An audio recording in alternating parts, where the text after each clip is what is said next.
აი რაღაცა გაწუხებს, ხო? რაღაცა მოვიდა განსასწრელი, უსამართლობა, რაღაცა ტკივა, ანავანტყოფობა.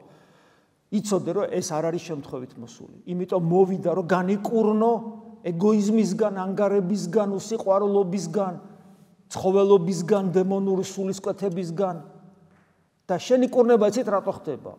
ქრისტე მანამდე სანამ შენ ტკივა ეხა მანამდე ქრისტეს ტკიოდა საშინელი ტკივილით დაბადებული და ჯერ დაუბადებელი ადამიანისათვის ყველასთვის ტკიოდა და მას რო ტკიოდა იმიტომ არის შენი ტკივილი მაცხოვნებელი თორემ მას რო არ ტკენოდა და ის რო შენერი არ გამხდარიყო და შენი ბუნების თანაზიარი რო არ ყოფილიყო ვერც შენ გახდებოდი ღვთაებრივი ბუნების თანაზიარი ამიტომ როცა შენი განსასწრებით ქრისტეს ვნებას ეზიარები და ეს რა შევლინდება? არ მრისხანებ, არ შფოთავ, არ ბოროტდები, არამედ უფრო მეტად და მეტად აღივსები ღვთისმსახურებით, წირვის სიყვარულით, ლოცვით, წმინდა მამებისადმი სიყვარულით, მოყვასისადმი სიყვარულით, უფრო მეტ ქრისტიანობას ავლენ.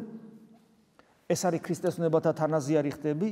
მაშინ გაიხარებდა მხიარული იქნება ესე ამბობს რათა მისი დიდებით გამოცხადე როცა ქრისტეს ვნებათა თანაზიარი იქნები მისი დიდების გამოცხადებით იხარებდეთ და მხიარულობდეთ კიდევაც უფლის დაბრუნება როგორც ხშირად გითხოვს ეს არის ჩვენი გარდაცვალება და მის წინაშე წარსდგომა და ეს არის ყოველ წირვაზე ყოველ ლოცვაზე ყოველ ჩასუნთქვაზე იესოს სახელთან ერთად როცა ჩვენი გული ხანდახან როცა იგრძნობს მის შეხებას და მისი დიდება მე რომ ახარებს